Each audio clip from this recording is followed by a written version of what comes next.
What's up, everybody? Paul here from the Hoops Crew, and today it is time to make some predictions for the AFL Final Series of 2024. We can toss away this ladder. It doesn't matter anymore.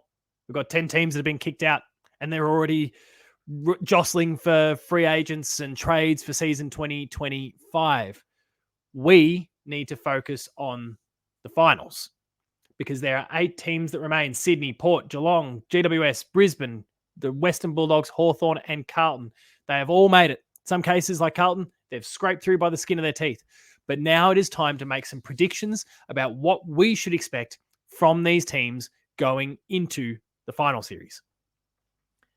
So we've got 4 matchups for round 1 of the finals: the qualifiers and the elimination finals. And of course, we'll begin with those 2 qualifying finals because these are the 2 teams that, should they win, go on to play in a prelim final, and they get a home final or home-ish final at that if it's Geelong. And I think that it's worth kind of dissecting, I guess, what could well happen when it comes to these teams. I also want to kind of make a few predictions of players who I think from each of the respective teams could potentially really light it up this final series. So the first matchup we're going to focus on here is the one that's listed first here on the list. We're going to begin with Sydney and the Greater Western Sydney Giants. And we're going to kind of discuss what I believe is kind of the outcome of this match, but also who from both teams could be really key players, and also who are some of those smokies that could really bob up and kind of take the finals by storm. And I'm going to kind of mention both of those players in the context of the full finals campaign, assuming that any of these teams make it to the grand final, the big dance, in about 4 weeks from now. So beginning with Sydney and GWS, I am going to tip Sydney in this particular one. It does feel like the Swans have kind of found their touch again, which is obviously enormous for them. And the Giants, who've lost no love with anyone. They've been absolutely phenomenal lately.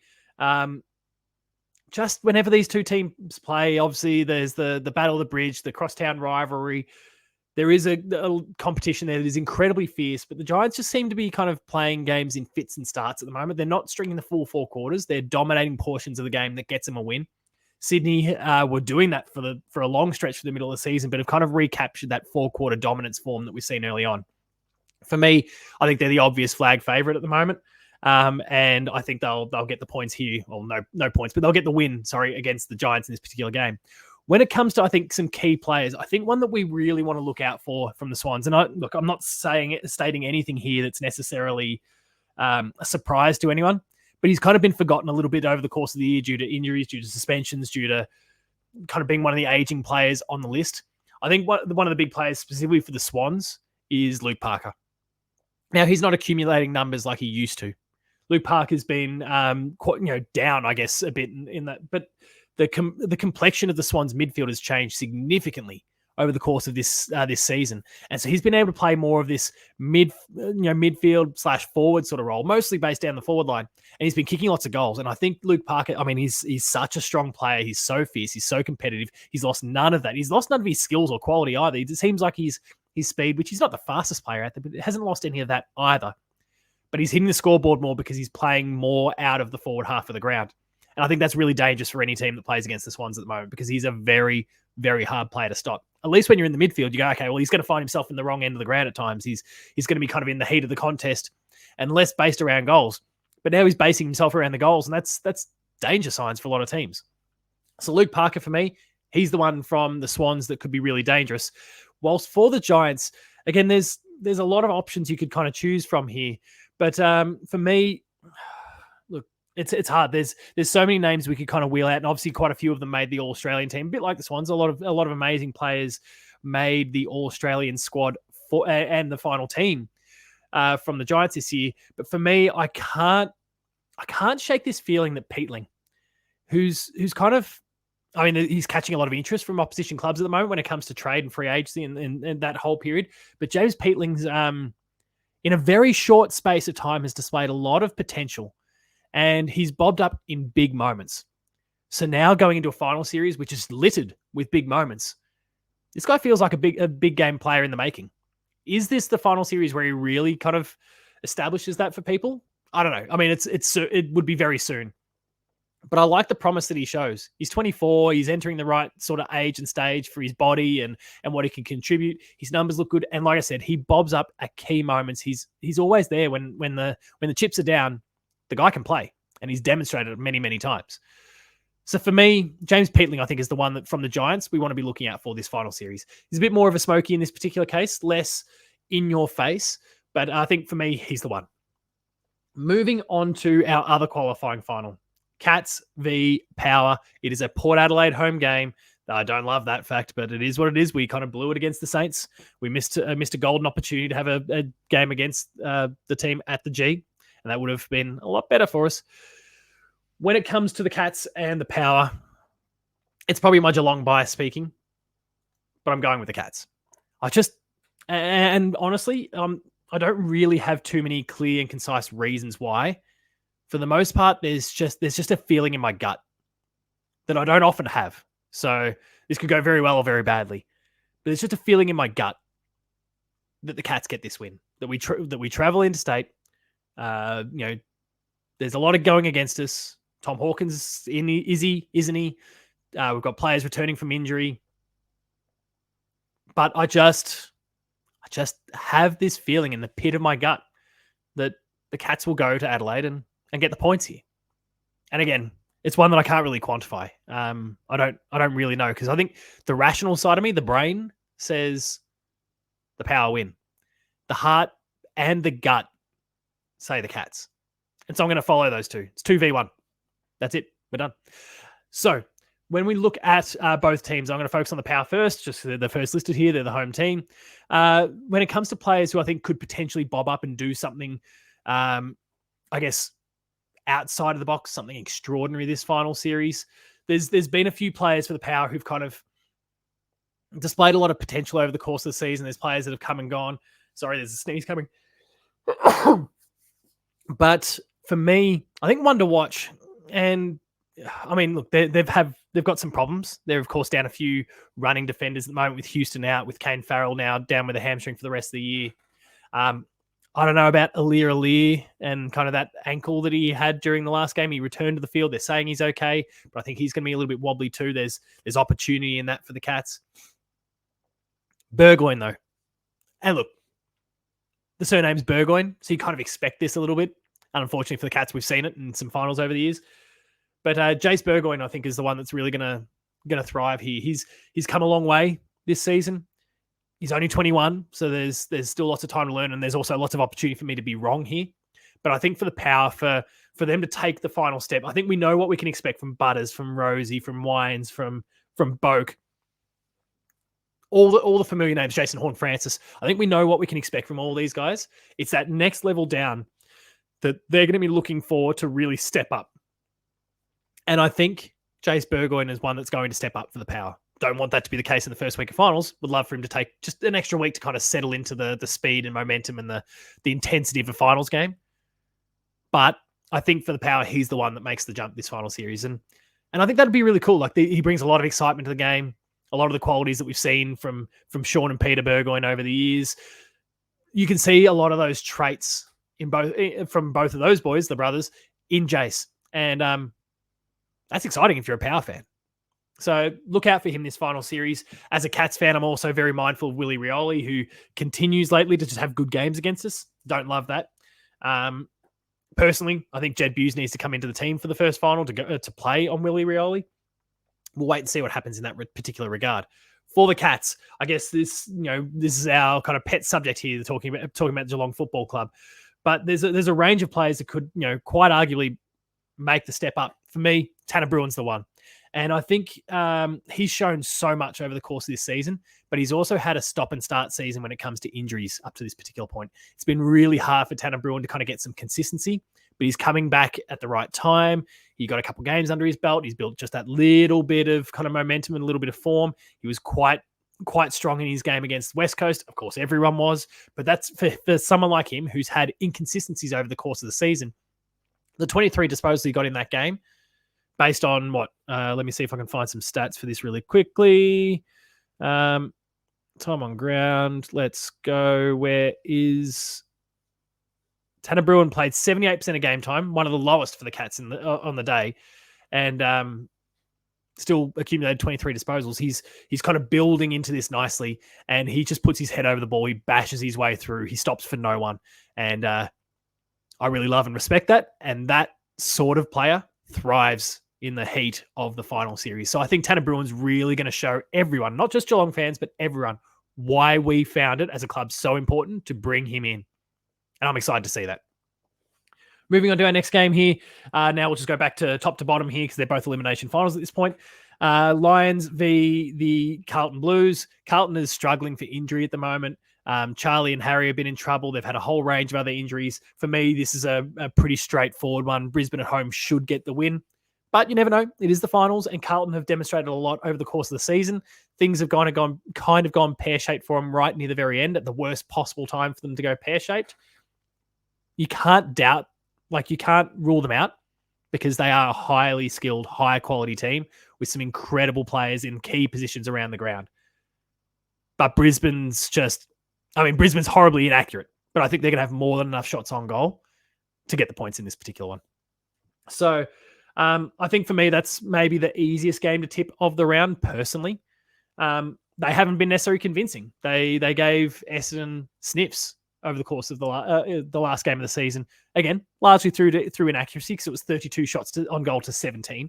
Not great if you're a Bombers fan, and not great if you're a Brisbane fan either, because they really should have won by probably 50, 60 points.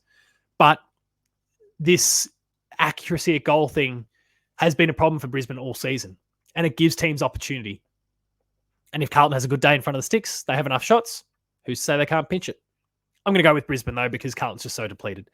In terms of what we should be expecting from players of the Brisbane Football Club, in terms of players who I think are going to step up, look, I think we've kind of seen a level of consistency across the Brisbane output all season. Again, the only thing that's kind of caused them problems has been their accuracy for goal.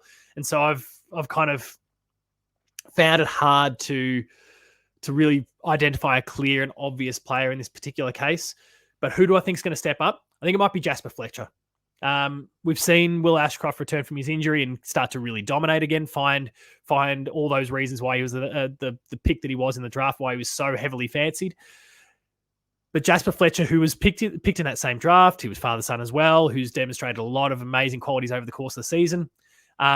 He's one that I think in the eyes of most hasn't necessarily risen to the same heights that Will has yet, despite displaying so much potential and being so consistent. I think he's going to really shine through this final series and make a bit of a statement. He's going to be one that's going to rise up and cause some headaches for opposition. And I think that's really exciting because I want to see, a bit like discussing about Tanner Bruin, a bit like Jace Burgoyne, I want to see the youth coming through and making a statement, because we've got some teams here who've got some elder statesmen, Geelong, Port, the Lions, the Swans, the Dogs. Like, there's a lot of older players who've been around and done this finals thing before. And I'm keen to see the younger guys step up and go, no, it's our time now. And I think Jasper Fletcher, like some of the others that I've discussed, has the potential to do that. For Carlton, this one's probably the hardest one to pick because I honestly don't know who's even going to get selected. They're so depleted at the moment. They're having so many problems, and they've just come off another loss to St Kilda in the final game. It's hard to kind of pick, I think, who that player is going to be. It's easy to fall back on the likes of Hewitt and Cripps and Walsh and Curnow and all those sort of guys who kind of have been there and done it. I think it's... I need to make sure I get my siblings right here. Elijah Hollands is the young one. Ollie Hollands is the one that came across from Gold Coast, and Ollie's the one that I think is going to make the jump. Elijah's demonstrated consistency throughout his couple seasons so far that I really, really like and appreciate. Ollie Hollands obviously had a troubled journey into the Carlton Football Club in the first place. Had found himself out of vogue with the Suns at different points, had that drug problem when he first arrived that he had to overcome, but has settled into the Carlton lineup and been a really valuable contributor for them over the course of the season. And I think all he's needed, and he's got a much bigger frame than his brother. I think all he needs is the bash and crash to really thrive as well. When the chips are down and bodies are flying everywhere, he's a big-bodied unit who's going to potentially cause some carnage. And while I don't expect him to kind of maybe light it up with bigger, huge numbers like what I'm kind of proposing for some of the others, I think he'll remain kind of consistent with his 15 to 20 sort of disposals per game. But that body, the way he uses it, will be really, really valuable, splitting contests open, that's a huge asset to Carlton. So if they're to make a charge, it's players like Ollie Hollins who need to really step up, and I think he's one that will. Our final game that we're going to predict here for round one of the finals, before we then just go on to predict the rest of the finals from there, is the Dogs versus the Hawks. This is such an interesting matchup because both teams bring so much momentum and so much excitement, and there's a lot of people out there who genuinely believe that if and I don't totally buy this when it comes to the Hawks, but that if the stars just kind of align, they could easily be preliminary final teams, and yet ultimately one of them gets rubbed out in the first week of finals this year. Who do I think is going to win? The Dogs. I don't buy the Hawks yet. I've looked at the teams they've been getting their wins against, and a lot of them were bottom 10 teams.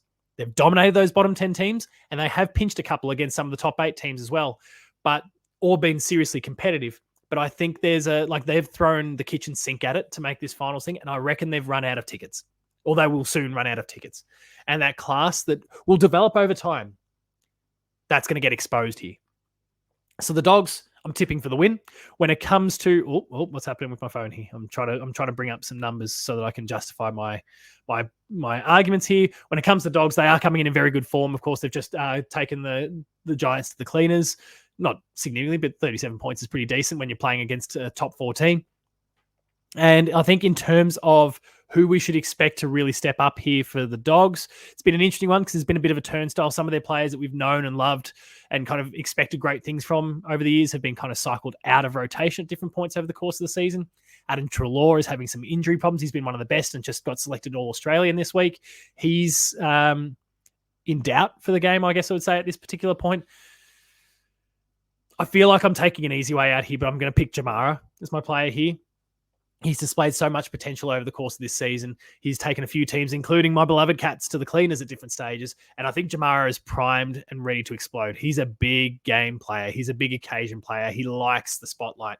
And I think he's going to really thrive in the spotlight. So for me, Jamara Ugle-Hagan is the player for the Dogs who's going to scare opposition teams the most. Whilst for the Hawks, I think there's a blanket that you could throw over a lot of players here because a lot of them have demonstrated a lot of potential over the course of the season. For me, this is going to be I'd say probably an unpopular selection in terms of who I'm going to pick here. But Jack Ginnivan is my pick for this one. One of the main reasons for that is that he had a pretty mediocre, I would say, final series for the Pies last year. But I think he's learned a lot from it. And I think he's found a culture at Hawthorn that really supports him to be the way that he is. And a lot of other players have kind of followed in his stead. And we've seen obviously some really, I hate the Hawks. let's not shy from that. I hate the Hawks. But we've seen some really cool, photos and celebrations and those sort of things from the Hawthorn players over the course of the season. There's an excitement, there's a buzz, and a lot of it revolves around Jack Ginnivan. But his experience in the finals is going to be really valuable here. He's going to learn a lot from what worked and what didn't for him last final series, namely going to the races before the grand final. Probably don't want to do that again, mate. But I think he's going to be a really key player for them. He's going to kick his 1 or 2 per game, and that's going to be really valuable for them. He's been getting a lot more of the ball lately as well, which has been very, very fascinating. And if he continues to kind of do that, then he's going to be a scary prospect for opposition teams. And he's got his tail up. Can he deliver that in the finals? We'll have to wait and see. But I think for me, Jack Ginnivan is the one to watch from the Hawks going to the final series. With the first round of the finals all done and dusted, you can see that the matchups now are going to be as follows. In the semifinals, I'm predicting that we're going to have the Giants versus the Lions. And in the other semifinal, the Power with their second game at home against the Dogs. In this particular case, I'm backing the Giants because, again, that Brisbane inaccuracy that's continued to be a bit of a problem. And I'm backing... Who am I going to go for in this one?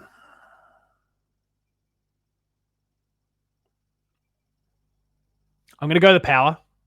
Straight sets with 2 games at home would be absolutely diabolical for Ken Hinkley and for the Power supporters. And I think they'll find a way to make it to ensure that doesn't happen.